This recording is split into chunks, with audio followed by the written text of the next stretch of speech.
Welcome to Hood War Stories. In this episode, I'll be discussing the life of both the Fats. Stephen Giles Donaldson was born on November 17, 1986, in Los Angeles, California. Fats grew up in the Hyde Park section of Los Angeles. At that time, a treacherous neighborhood wired with gang politics. Fats being thrusted into the gang life was him simply being a byproduct of his cross streets, so him being inducted into the 6 O's was organic. Fats and Nipsey were friends since childhood, but they became even closer when Nipsey moved in with his grandmother off 59th Street and 5th Ave. This is around the time Nipsey and Fats were getting knee-deep in gang activities. Fats was fighting so much he got kicked out of all the local schools and got sent to uni high. All his childhood he was tested and underestimated due to his size. Although he was short and pudgy built, Fats had a cold squabble and could pack a punch. He would later incorporate UFC techniques in his arsenal. Fats has been loyal to Nipsey and Black Sam since day one.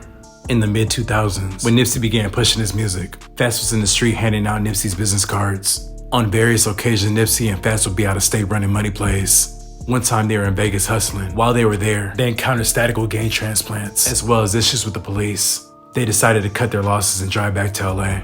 Nip drove the first half, and they stopped in a small town called Barstow, which is considered the halfway point from Vegas to LA. Nipsey and Fats switched places so Fats can drive the rest of the way. A few minutes after he started driving, they get pulled over while having 2 guns in the car. The police end up impounding the car. While Nipsey and Fats were walking back to the Greyhound station in the desert, a pickup truck pulls up and someone inside throws a bottle at the two. It yells, "Fuck!" Fats and Nipsey made it back to LA and would eventually get the car back. When Black Sam was heavy in the game, as an underground DVD bootleg movie distributor, Fats had a key role in facilitating that hustle. He'd be out slinging those DVDs at the Ralph's that was on Crenshaw, and play lookout for the police when Black Sam was trapping out the Vons parking lot in Inglewood. When Sam later went down for this and had to do time, Fats and Nipsey held it down on the home front. While Black Sam was locked up in 08, Nipsey was in New York City signing to Epic Records, and Fats was right there by his side. When Black Sam got out, him and Fats got right to that new hustle, and that was selling clothes. Sam and Fats started out at the intersection vending t-shirts and seeing their merch get confiscated daily by the police. The officer told them to shut the fuck up and get a storefront, so they did. Sam and Fats set up Sloss and Tees while they were still hustling mixtapes. Black Sam got arrested again and they would lose the storefront. When Sam got out, him and Fats hustled t-shirts and socks again and got the money up to rent out another space in that strip mall, this time called Slauson Ave. By this point, Nipsey's name was ringing in the streets of LA, and everyone wanted to cop the Crenshaw apparel he was wearing. So fans from all over were pulling up to Crenshaw and Slauson. In 2014, the shop got raided again. Another loss. Through hurdles and obstacles, they managed to hang on. Nipsey, Fats, and Sam continued to expand their entrepreneurial endeavors. Fast forward to 2017. Nip, Sam, and Fats bought a dispensary shop at 5956 West Boulevard. That location was previously owned by a Mexican-American man who had been getting extorted by a few 6 O's. That man went to Nipsey and his team about purchasing the spot, and they did. They named it Top Flight, and Fats would be at the dispensary daily to make sure operations were going smooth. During this time, things were getting shaky within the 6 O's. Allegedly, Fats had put his hands on Big U in the alley, which prompted the 6 O's to have an emergency meeting to attempt to hash it out. But allegedly, Fats would go another level and take off on Big U at that meeting.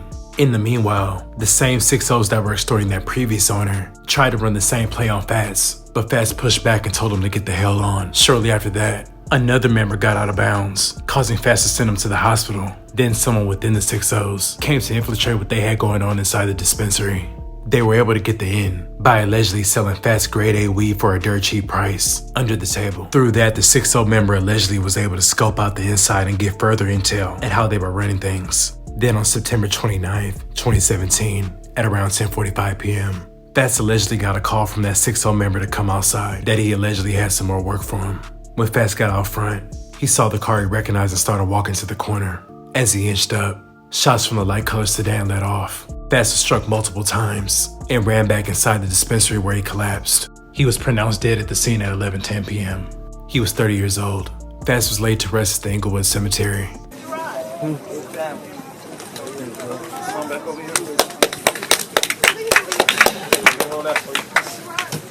And allegedly his killer is still walking around today. Nipsey was very vocal at how upset he was at the 6 O's for not cleaning up house.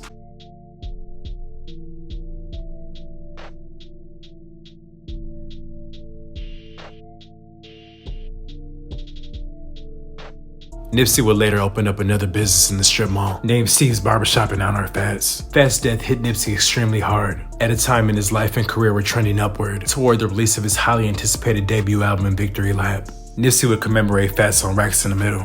Fats was instrumental in the foundation of the Marathon brand. He was there from the start. He was described as a loyal friend, hardworking, charismatic with a vibrant spirit. Fats' family still retains ownership of the Marathon brand.